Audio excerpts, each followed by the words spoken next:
phrase content envy for me we'll get into deeper, but what this presentation is really about, I do a lot of talks on creativity. I'm writing a book about creativity, on how people can be more creative as individuals, how businesses can be more creative, because it's extremely important in business today to have an army of people that are comfortable and have the permission to be creative inside your company. We know that as marketers. It's also just true in business in general. There's a great chart in Harvard Business Review this past issue that showed the trend of creative jobs in the US over like 150 years. In the last 50 years, it's doubled. The number of creative jobs has gone from 15% of the workforce to 30% of the workforce in the US. And not only has it doubled, but it's getting ready to you can see the trend chart, and it's getting ready to hockey stick.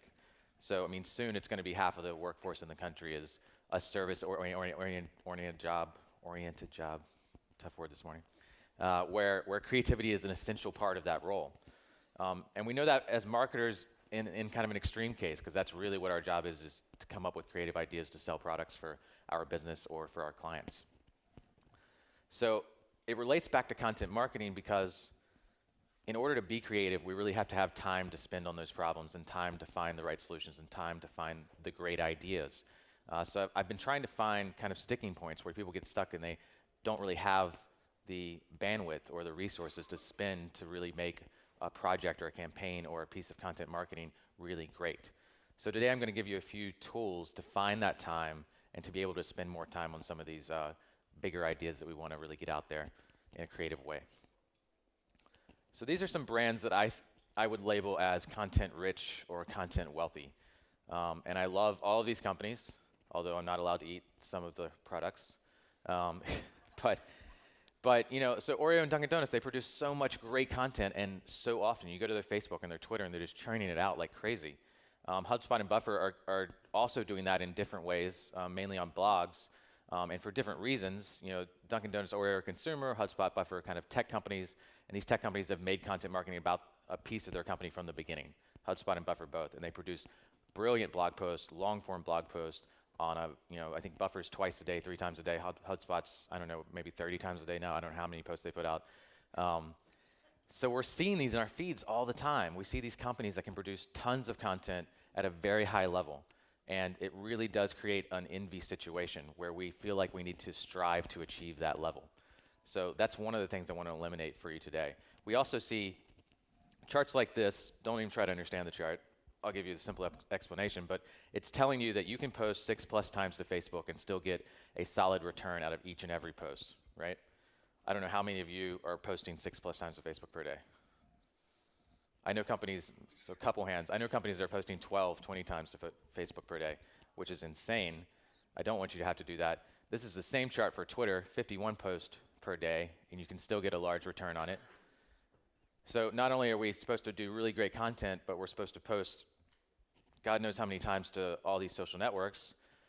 This is just a few of the social networks that we're expected to be on. So not only is it a lot of content at a very high level, but we have to put it into a lot of places. I can make a business case for almost any business to be on most of these social networks. There's a lot of opportunity, right? You know, Instagram, Pinterest, Flickr. I don't know about Flickr, maybe. That might. Sorry, Marissa Meyer. But most of the other ones, right? So what happens is we create these pressures on ourselves, and we find ourselves putting posts up like this, which is very mediocre. I call this overwhelming mediocrity. I love Adele. Adele is also kind of a brand in her own right? She's what I would also call content rich. She's a singer, she's a performer, she's got videos and MP3s and everything. And she puts this major milestone of hers, 10 million albums in the US, and we're pleased to announce that Adele's album, 21, has reached, I would kill for like an exclamation point maybe, you know? But she could pull out an iPhone or an Android and done a video and sung to her fans or something like that. I mean, I'm sure this was her people, but this is just a tangible example of what I'm talking about overwhelming mediocrity. And it stems from us having this pressure, having this content envy pressure. So I love this phrase. I'm trying to sum up here the solution, kind of the goal of the day is for you to be able to spend more time on a problem. The secret to being more creative is being willing to spend more time to come up with a solution than the next guy, right? But you're going to tell me, Jason, I don't have any time to spend more on these problems, right? So the goal of this presentation today is to give you that time back in some capacity. And I encourage you, I'm gonna challenge you today to try a couple new things. I challenge you to do this for 30 days and see what happens in your business. And I think you'll see greater results from the end product. We're gonna play a video here real quick. I think it's a great example of content from Jerry Seinfeld. The Pop-Tart, by the way, was a moment in time when they invented, and I think Tom Brokaw tonight is going to be talking about the baby boom, and I am of that era, and when I was about 8, they invented the Pop-Tart, the back of my head blew right off.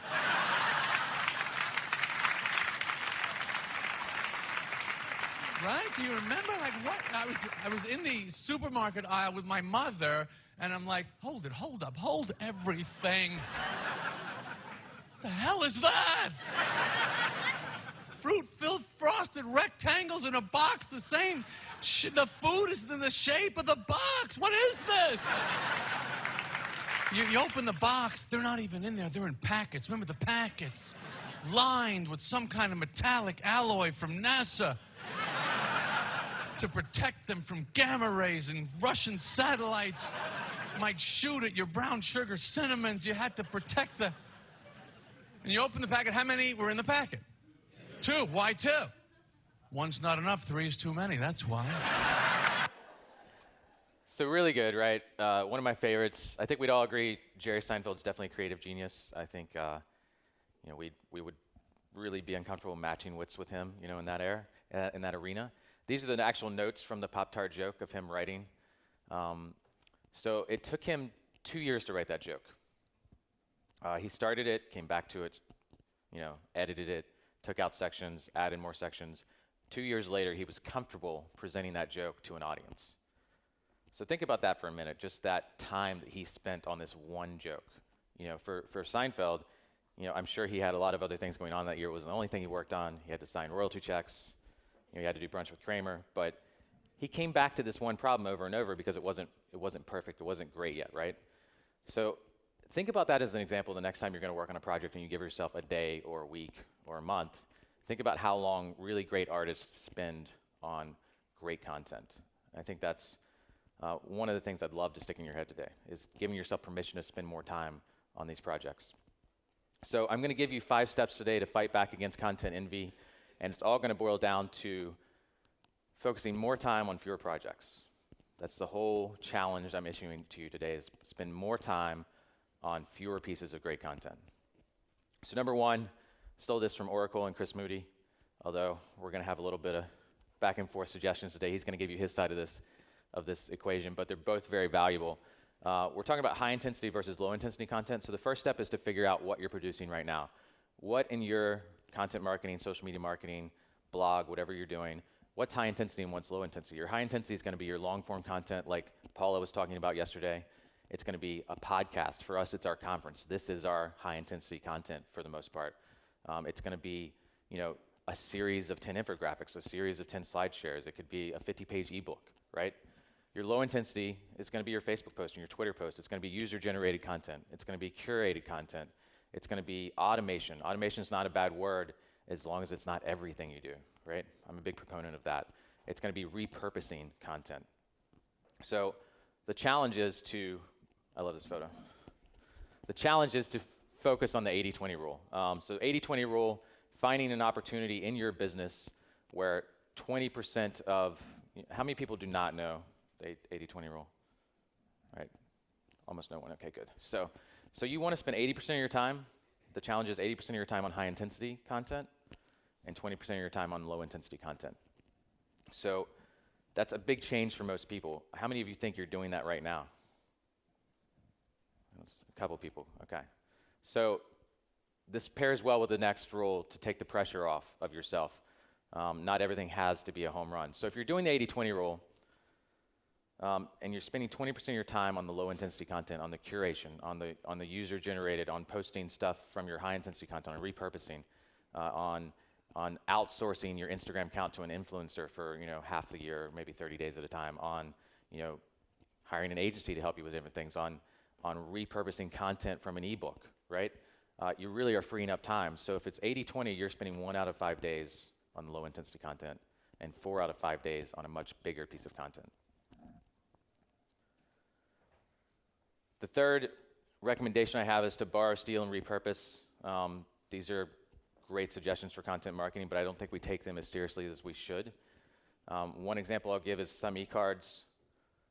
And this is a great quote, actually, before I get to that example. Books serve to show us that, show a man that those original thoughts of his aren't new after all. I think Lincoln is someone we all probably have great reverence for, great respect, very intelligent man, accomplished a lot in his life. And even he knew that really original ideas are almost non-existent. You know, you have a great idea, you read a book that was written 100 years ago that already had the idea, right? It's not a surprising thing to see something like that. And you don't have to have this original spark that no one has ever done. I like to use the ALS Ice Bucket Challenge that we all saw go viral as an example of this. It wasn't the first time people dumped stuff on their head on the internet. And it wasn't the first time that a charity asked people to challenge other people to donate money, right?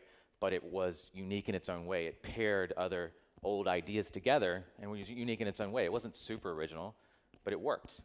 So don't feel like you have to be Jerry Seinfeld. Don't feel like you have to create something that's stellar and unique and has never been done. You can borrow, you can steal, you can repurpose. So this is one of my favorite some e-cards. Grammar, the difference between knowing your shit and knowing you are shit. So some e-card's very simple, right? It's a solid color background, a black and white illustration, and a very witty phrase. That's all it is. It's not trademarked. It's just simple concept. So we stole that for Social Fresh, and we did. You know, what would social marketers say? Good for you for trying to use a hyphen in that hashtag. You'll get them next time. This is probably the biggest low-intensity piece of content we've ever done, and we spent very little time on it. We partnered with an agency to get the some e-card. It was Ignite, social media agency out of North Carolina, to get the some e-card kind of direction. And then we have these blog posts from back in the day of what would social marketers say. We've done it like 3 times, and there are 50 bullets on each of them. So we just took some of those, found a piece of art on Shutterstock, and made these. Super easy, but a stolen idea, right? We didn't have an hour-long brainstorm to come up with this. Number 4, the vanilla ice rule. I just blogged about this. I want you, that 80% of your content focus on one big piece of thing. That's your one-hit wonder, right? Although Vanilla Ice, it was kind of accidental, I want you to have a purposeful one-hit wonder. Doesn't mean it's going to be the last piece of content you produce, but it's your focus, and you're going to repurpose it as much as you can. So we look at Social Fresh. Let's say our conference is our one-hit wonder. It's our big, high-intensity piece of content that we focus on. This is a 2 or 3 day event, 2.5-day event. We work very hard for 6 months to build out this event. We bring in amazingly smart presenters. We spend a lot of time making sure their presentations are practical and very actionable. And we spend time making sure we get a great hotel partner like Omni. We do a lot of great stuff to make this event special. But it'd be a shame if all the content and all the amazingness we create here just lives and breathes in this 2.5 days. So we repurpose that content after the event for 6 months. Some of it we repurpose for years because it's so great, right? And it's so timeless. We put them on YouTube. We put all the videos of the sessions on YouTube. We live stream. We take excerpts of those videos and put them on YouTube. We take interviews while we're here and put those on YouTube. We blog about all those interviews. We blog about every session. Eventually, we blog about every session and link back to those videos. We even have blog posts that are excerpts from all the sessions, and we do guest posts on other sites with excerpts and quotes from a lot of our presenters. So we're really getting mileage out of that big, high-intensity piece of content. Another example I'll give you, LinkedIn. Jason Miller was a speaker for us out in Orlando. LinkedIn services marketing, he has like a 2-man team there. You'd think LinkedIn has a lot of resources, they don't. And they've produced 2 ebooks since he's gotten there about 6 months ago. And those 2 ebooks have generated somewhere around 35,000 leads for them. And that's the majority of content they've created in 6 months, 2 50-page ebooks. And the most recent one just launched last week. They've spent about, I think he told me, about $20,000 putting those together, working with an agency to design them. They repurposed a lot of insights from experts in LinkedIn. They use their own kind of internal knowledge of LinkedIn, and they promote the heck out of it. Every partnership they do, they use those ebooks to promote. Every slide share opportunity they have to excerpt something from the ebook, every blog post they can excerpt something from the ebook. So their big one-hit wonder is this ebook. And then their 20% is repurposing that and pointing back to it and having tertiary conversations about it. And the important thing about your high-intensity content and your one-hit wonder is to make sure that it's strategic. Make sure it has a business value. If it's an ebook, it's email gated. You're looking for email leads. Maybe you're pointing people to a shopping cart page. Maybe you have an awareness goal to enter a new industry or sell a new product, and you need to get that out there. Have a business strategy planned for that specific one-hit wonder, and then focus all your effort on it. So that will give you a baseline. If you do that for 30 days, I feel very strongly that you will see improved results in your content marketing. It doesn't mean you have to stick to this forever. For some small businesses, you could go even more extreme and create one piece of content a year if it's a big industry report that people know you for, and repurpose it and point to it for a while. If you're a massive company, maybe this is per employee or per department or per quarter, right?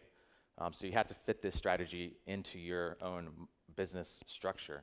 But think about it as creating a baseline where you have more time to be more creative. My goal is to get you to get to a place where you have the permission, either inside your company or to yourself, to spend that time to really make great ideas. So once we have that comfort level, we can then strive to get more creative and get a really great idea out of our work. So going from good to great, investing the time it takes. I love the example of Weekend Update. It is the longest running skit on SNL. It's been there since the very beginning. I would argue it's probably the only thing that's funny on SNL today. It might be a little extreme, but it feels like that sometimes. They do about 12 to 15 jokes, kind of the news story jokes, not the skits, but 12 to 15 legit news jokes on the show each episode. In order to get to that, they write, on average, 800 to 1,000 jokes to get down and distill it to those ones that really win on the air. That's a lot of work. That's roughly a 50-to-1 ratio that they're doing. For every one joke they tell in the air, they've got 49 that they wrote that they're not telling. So when I speak about brainstorming, when I speak about ideation, I challenge people to do 50-to-1 ratio for if they're working on their own. If they're working in a team, I challenge you to do at least 100-to-1 ratio, because if you're doing as a team, you have more people that can come up with a lot of ideas, and there'll be some overlap. But the guiding principle here is to get all of the bad ideas out of your head, because the great ideas are in the back of your head. The bad ideas are right here. It's the stuff you first think of, and they fall into two categories. They fall into the category of obvious ideas, stuff that you think everybody is thinking, whether they are or not, and they fall into the category of absurd ideas, stuff that seems impossible or too expensive or just crazy. It would never work. And we typically never say, if you're in a brainstorm meeting, you're scared to say the obvious ideas because it'll make you sound silly, and you're scared to say the absurd ideas for the same reason. You might sound silly. But you really have to get them out there, because you can't get to the great ideas without them. Great ideas exist between the obvious and the absurd. Ideas are just connecting points, and if you are not getting the bad ideas out there that can help you connect more points, you're really missing opportunities. So I challenge you to do that. I challenge you, as kind of a closing thought, to really take a look at your content, spend more time on fewer projects, and I think you'll see great results. Thank you.